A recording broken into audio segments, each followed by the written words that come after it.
Arkadaşlar selamlar. Şimdi dünkü e, ABD'nin enflasyon verileri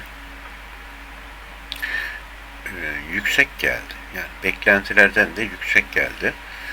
Dünkü videoda da bahsetmiştim. Ben o verinin düşük gelmesini bekliyordum ve böylece piyasaya olumlu etki etmesini düşünüyordum ama veriler yüksek geldi, beklentiden yüksek geldi. O yüzden de dünkü anlık fiyatlamalarda düşüş, yani bir volatilite oluştu. Bir düşüş geldi, ardından yükseliş geldi. Ama sonuç olarak benim dünkü videoda da bahsettiğim gibi bu gelen veri piyasaların üzerinde olumsuz etki yaptı. Şimdi fiyatlamalarına zaten baktığımızda verinin önümüzdeki toplantılarda faiz artış oranının 0.25'ten 0.50'ye doğru yükselmeye başladığını görüyoruz. Şöyle de yine grafiğine de bir bakayım. Mesela yanlış hatırlamıyorsam dün herhalde %9'du. Bugün %12'ye ulaşmış vaziyette. Şurayı hatırlıyorum. Burası zaten %90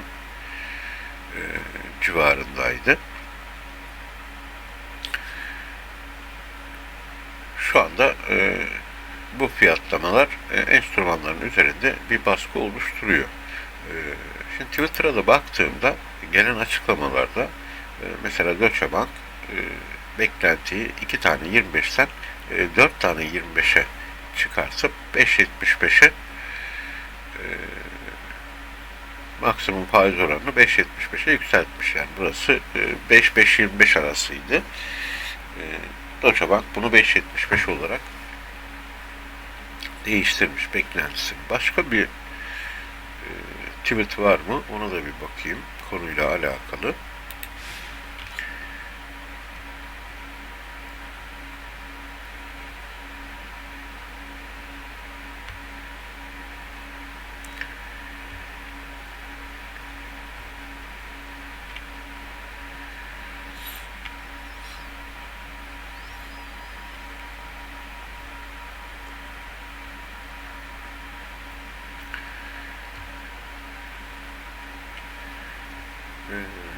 Vardır muhakkak ama hani video çok da uzun olmasın diye bakmayacağım.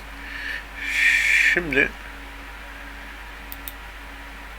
bir de bugünkü ekonomik takvime de bakalım.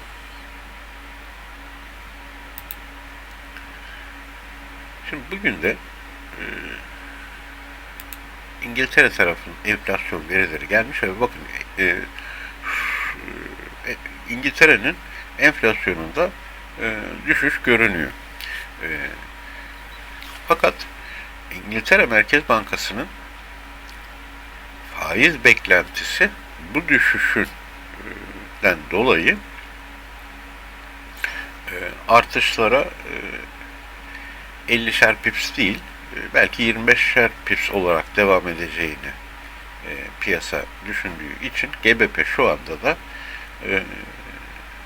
düşüyor. USD karşısında değer kaybediyor. Aslında şu tabloyu biz dün ABD tarafında görebilseydik bugün enstrümanlar çok güzel bundan faydalanırdı ama olmadı ve oldukça iyi bir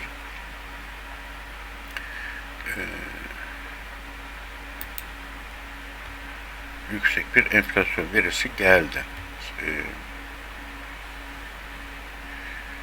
Evet, bakın burada 5.5'ten 5.6'ya, 6.2'den 6.4'e beklentinin üstünde gelmiş. Şimdi bu veri sonrası ben kendi risk iştahımı nasıl ayarladım ona da bir bakacağız ve hatta bu veriden sonra da şöyle bakın benim elimdeki pozlarım bir kısmı stop da oldu. Onları da göstermiş olayım. Bakın görüyor musunuz? Yani bunlar stop oldu. Yani bu hafta toplama baktığımda 220 euroluk işlemlerim stop olmuş vaziyette. Bu güçlü veri sonrası ben de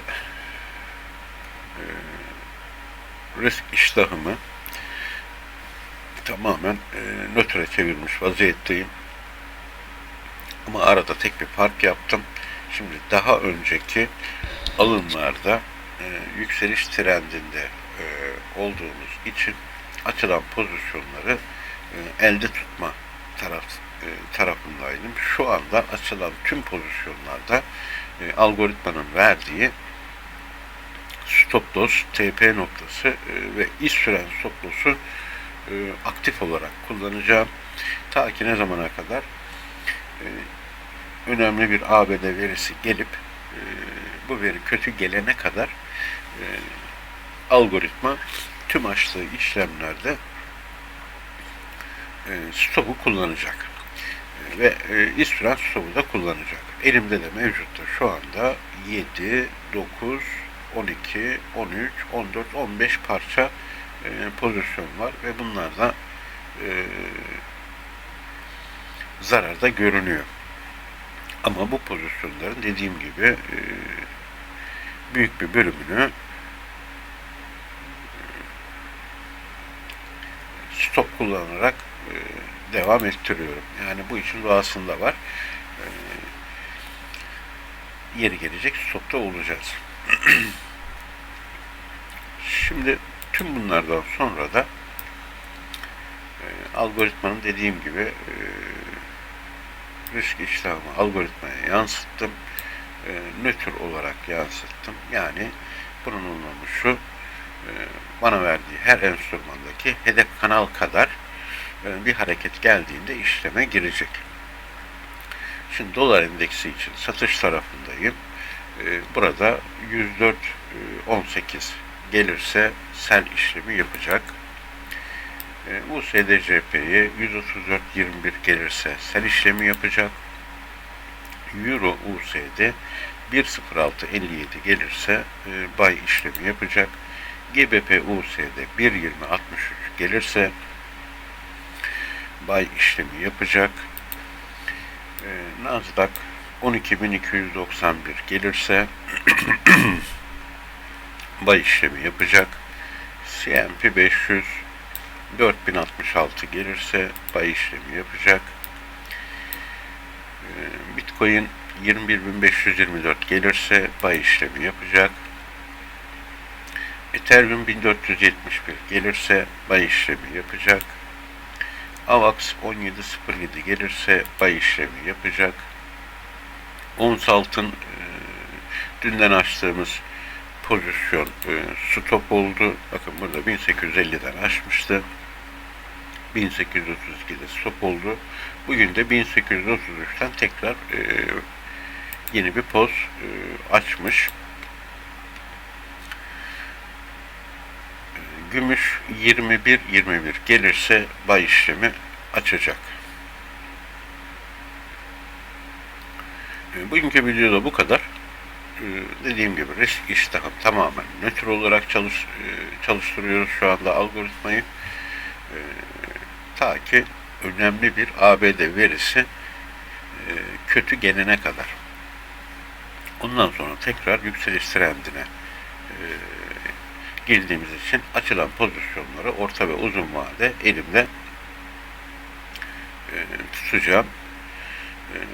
Ama o zamana kadar açılan tüm pozisyonlar iş süren stop ve stopları aktif olarak açılmış olacak